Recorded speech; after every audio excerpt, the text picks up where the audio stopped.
Welcome back students. मेरा नाम भावना है और आज हम ईमेल्स के बारे में जानेंगे। आज हम सबसे पहले बात करेंगे इंट्रोडक्शन की, जिसमें जानेंगे कि ईमेल क्या होता है। उसके बाद हम जानेंगे उसके स्ट्रक्चर के बारे में, वो कैसे लिखी जाती है, और लास्ट में हम बात करेंगे ईमेल के यूजर्स की। ईमेल्स ने कॉर्पोरेट वर्ल्ड के कम्युनिकेशन को पूरी तरह से चेंज कर दिया है।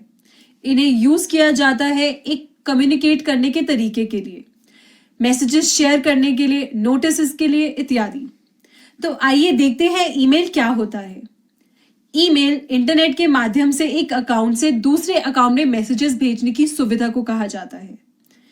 ईमेल का फुल फॉर्म होता है इलेक्ट्रॉनिक मेल। जैसे पुराने जमाने में लेटर्स भेजे जाते थे पोस्ट के द्वारा, वैसे ही आज भी लेटर्स भेज सकते हैं, लेकिन उन्हें इंटरनेट के द्वारा भेजना होगा, यानी कि इलेक्ट्रॉनिकली भेजना होगा। जो मैसेजेस भेजते हैं और जो उन्हें रिसीव करते हैं उन्हें यूजर्स कहा जाता है, और हर यूजर की एक यूनिक ईमेल एड्रेस होती है। ईमेल्स को रीडायरेक्ट किया जाता है दूसरे अकाउंट से एक सर्वर के द्वारा। ये सर्वर्स ईमेल को एक्सेप्ट करते हैं, फॉरवर्ड करते हैं, डिलीवर करते हैं और मैसेजेस को स्टोर भी करके रखते हैं। इसको एक एग्जाम्पल से समझते हैं। आप सबने जीमेल का नाम तो सुना ही होगा। ज्यादातर लोगों की ईमेल आईडी जीमेल पर ही होती है। तो मान लेते हैं कि आपकी जीमेल आईडी है you@gmail.com और मेरी ईमेल आईडी है me@gmail.com। तो जब आप मुझे ईमेल भेजोगे me@gmail.com पे, तो आप बेसिकली जीमेल सर्वर को बोल रहे हो कि वो उस मैसेज को स्टोर करके और सेव करे और फिर मुझे आपके अकाउंट से ईमेल सेंड करे। हमने जान लिया कि ईमेल क्या होता है, लेकिन क्या आप एक ईमेल को अलग अलग कंप्यूटर्स पे खोल सकते हो? जी हाँ, ईमेल का मैसेज आप एक कंप्यूटर से लिख सकते हो, और क्योंकि वो जीमेल जैसे सर्वर में स्टोर हो जाता है, तो आप बहुत इजीली उस मैसेज को दूसरे कंप्यूटर में लॉगिन करके पढ़ सकते हो। अब आइए ईमेल के एडवांटेजेस जानते हैं। सबसे पहला, ईमेल बहुत तेजी से पहुंच जाता है। अगर हम लेटर्स की बात करें तो उन्हें डिलीवर होने में 2 या 3 दिन का समय लगता है, लेकिन ईमेल इलेक्ट्रॉनिकली डिलीवर होते हैं इंटरनेट के द्वारा, इसलिए इसमें ज्यादा टाइम नहीं लगता। दूसरा, ईमेल की सर्विस यूज करने में बहुत ही कम कॉस्ट लगती है, क्योंकि ये negligible amount of data use करती है। तीसरा, ईमेल के द्वारा आप सेम मैसेज डिलीवर कर सकते हो एक लार्ज नंबर ऑफ पीपल को एक ही समय पर। और चौथा, फोटोज, वीडियोस, डॉक्यूमेंट्स और बाकी फाइल्स भी साथ में शेयर करी जा सकती हैं। अब आइए एक बार ईमेल के डिसएडवांटेजेस यानी कि नुकसान के बारे में जानते हैं। सबसे पहला, ईमेल्स जब आप रिसीव करते हैं तो कभी कभी उनके साथ वायरसेस भी आ सकते हैं, जो आपके कंप्यूटर को नुकसान पहुंचा सकते हैं। दूसरा, जैसे कि पहले बताया था आपको कि ईमेल्स सर्वर्स के द्वारा डिलीवर की जाती हैं, तो कभी कभी ईमेल्स बाउंस बैक करती हैं और हैकर्स उन्हें इंटरसेप्ट कर लेते हैं। ईमेल्स के डिसएडवांटेजेस काफी कम हो गए हैं सालों से, लेकिन अभी पूरी तरह प्रॉब्लम फ्री नहीं हुए हैं। अब हमने जान लिया है कि ईमेल्स क्या होते हैं। अब आइए देखते हैं कि ईमेल का स्ट्रक्चर कैसा होता है। इसमें 2 पार्ट्स होते हैं। पहला होता है हेडर, जिसमें हमें काफी सारी डिटेल्स देखने को मिलती है, जैसे कि रिसीवर की डिटेल्स। इसमें रिसीवर की ईमेल आईडी का पता डाला जाता है। सेंडर की डिटेल्स, इसमें सेंडर की ईमेल आईडी का पता चलता है। ईमेल का सब्जेक्ट, ईमेल किस बारे में है उसका पता चलता है। डेट और टाइम, इधर डेट और टाइम जब ईमेल रिसीव हुई है वो दिखाया जाता है। अटैचमेंट्स, अगर किसी ईमेल में फोटोज, वीडियोस या कोई और डॉक्यूमेंट अटैच होता है तो वो इधर मेंशन किया जाता है। दूसरा होता है बॉडी, जिसमें हमारा मेन मैसेज लिखा जाता है एक टेक्स्ट की फॉर्म में, और साथ ही लास्ट में सिग्नेचर किया जाता है। ईमेल एड्रेस के मेनली 2 इंपॉर्टेंट पार्ट्स होते हैं। पहला है यूजर नेम और दूसरा है डोमेन नेम, जिनको एक स्पेशल कैरेक्टर जो कि @ है, इससे डिवाइड किया जाता है। एक एग्जाम्पल है you@gmail.com और you@yahoo.in। कोई भी ईमेल आईडी दूसरे से सिमिलर नहीं हो सकती। यूनिक ईमेल एड्रेसेस से ही ईमेल सेंड और रिसीव की जा सकती हैं। आप फ्री में अपनी ईमेल आईडी बना सकते हो, जीमेल या याहू के द्वारा। नीचे दिए गए स्टेप्स की मदद से आप अपना ईमेल अकाउंट खोल सकते हैं और अपनी यूनिक ईमेल आईडी बना सकते हैं। सबसे पहले ब्राउजर पर जाकर www.gmail.com की वेबसाइट पर जाएं। दूसरा, आपको ऑप्शन दिखेगा क्रिएट एन अकाउंट, उस पर क्लिक करें और एक रजिस्ट्रेशन फॉर्म आपकी स्क्रीन पर खुल जाएगा। तीसरा, जो भी नेसेसरी इंफॉर्मेशन है उसे फिल करें और नेक्स्ट पर क्लिक करें। चौथा, अपना कॉन्टैक्ट नंबर फिल करें अपने आप को वेरीफाई कराने के लिए और जो भी ओटीपी आएगा उसे फिल कर दें। पांचवा, अपना डेट ऑफ बर्थ फिल करें और टर्म्स और कंडीशंस को ध्यान से पढ़ें। छठा, सब चेक करने के बाद नेक्स्ट पर क्लिक करें और आपका अकाउंट रेडी है। अब हमारा ईमेल अकाउंट रेडी है उसे यूज करने के लिए। तो आइए देखते हैं कि ईमेल को कैसे खोला जाता है।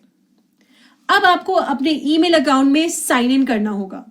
उसके लिए आपको अपनी ईमेल आईडी एंटर करनी होगी in the email text box और पासवर्ड टाइप करना होगा पासवर्ड बॉक्स में। जब दोनों इंफॉर्मेशन सही एंटर करी होंगी तब एक न्यू विंडो ओपन होगी जिसमें आपके इनबॉक्स फोल्डर के कंटेंट्स दिखाई जा रहे होंगे, जिसका मतलब वो सारी ईमेल्स जो आपने रिसीव करी हैं दूसरे से वो इनबॉक्स में शो होंगी। जो भी ईमेल आपको रीड करनी है आपको उस मैसेज पर बस क्लिक करना होगा और वो ईमेल ओपन हो जाएगी। अब आइए देखते हैं मेल बॉक्स क्या होता है और उसके कितने पार्ट्स हैं। जितनी भी ईमेल्स आती हैं स्टोर होती हैं वो सब मेल बॉक्स में स्टोर होती हैं। मेल बॉक्स को स्टोरेज लोकेशन बोला जाता है और जो भी सॉफ्टवेयर आप यूज कर रहे हो वो ऑटोमेटिकली डिवाइड कर देता है मेल बॉक्स को अलग अलग फोल्डर में, जैसे कि inbox, outbox, sent mails, deleted mails इत्यादि। इनबॉक्स, इसमें सारी रिसीव्ड ईमेल्स शो होती हैं, ये डिफॉल्ट लोकेशन होती है सारी ईमेल्स की। आउटबॉक्स, वो ईमेल्स जो आपने सेंड करनी होती है वो आउटबॉक्स में शो होती हैं। आप इन्हें रिव्यू कर सकते हो, एडिट कर सकते हो और डिलीट भी कर सकते हो।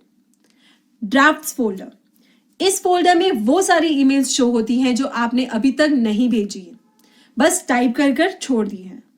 जैसे कि आप ईमेल मैसेज टाइप कर रहे थे और हाफ वे आपको कुछ और काम आ गया और आपने वेबसाइट क्लोज कर दी, तो वो ईमेल आपके ड्राफ्ट्स फोल्डर में सेव हो जाएगी ऑटोमेटिकली। सेंट मेल्स, इस फोल्डर में वो सारी ईमेल्स शो होती हैं जो आपने सेंड करी थी। डिलीटेड मेल्स, जब आप कोई ईमेल डिलीट करते हो उसे ऑटोमेटिकली ट्रैश में भेज दिया जाता है।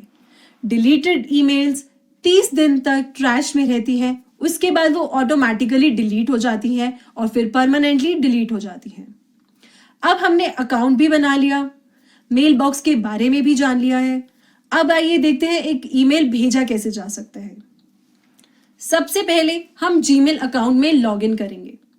उसके बाद कंपोज बटन पर क्लिक करेंगे तो न्यू मैसेज का विंडो ओपन हो जाएगा। उस विंडो में टू टेक्स्ट बॉक्स के आगे रिसीवर की ईमेल डालनी होगी आपको और सब्जेक्ट में हेडिंग लिखनी होगी। उसके बाद बॉडी ऑप्शन में आप अपना मैसेज लिखेंगे।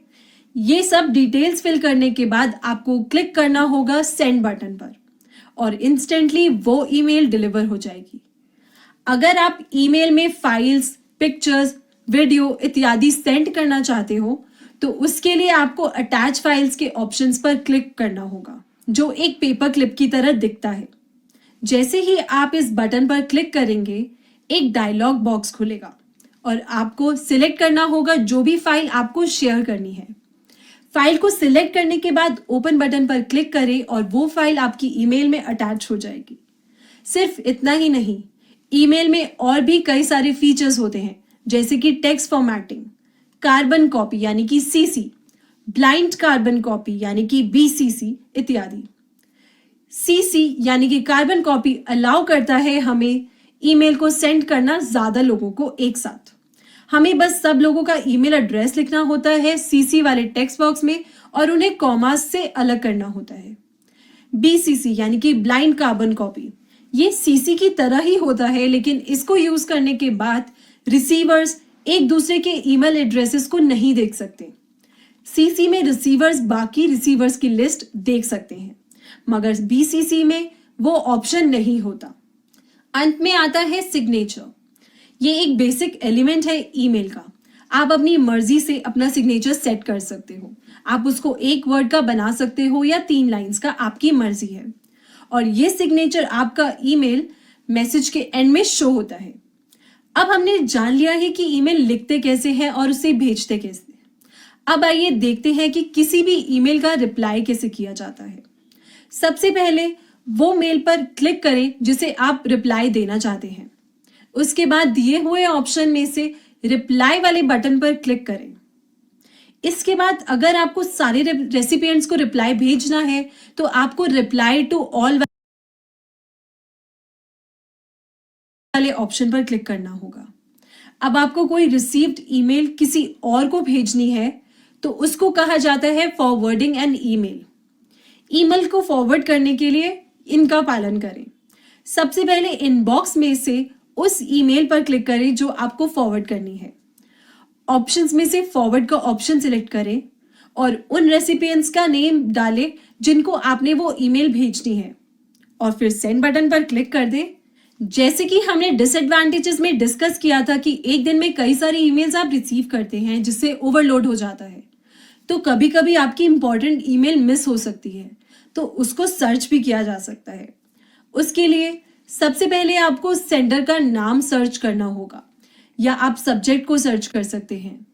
उसके लिए टाइप करने के बाद सर्च बटन पर क्लिक कर दें। जैसे ही सर्च पर क्लिक करेंगे एक लिस्ट शो होगी आपकी डेटा से रिलेटेड। आई होप आपको ईमेल यूज करना आ गया होगा। अब इसको और अच्छे से जानने के लिए एक एक्टिविटी करते हैं। आपको अपना ईमेल अकाउंट बनाना है और एक ईमेल भेजना है iamlearningcomputers@gmail.com पर और सब्जेक्ट में लिखना है I can now send emails और मैसेज में जो आपका मन करे वो लिखें। और इस वीडियो में हमने सीखा ईमेल क्या होता है, ईमेल का स्ट्रक्चर कैसा होता है, ईमेल अकाउंट कैसे खोला जाता है, ईमेल कैसे भेजी जा सकती है। अब हम अगली वीडियो में मिलेंगे और जानेंगे सोशल नेटवर्किंग वेबसाइट्स के बारे में, जैसे कि इंस्टाग्राम और फेसबुक। तब तक के लिए हैव अ नाइस डे।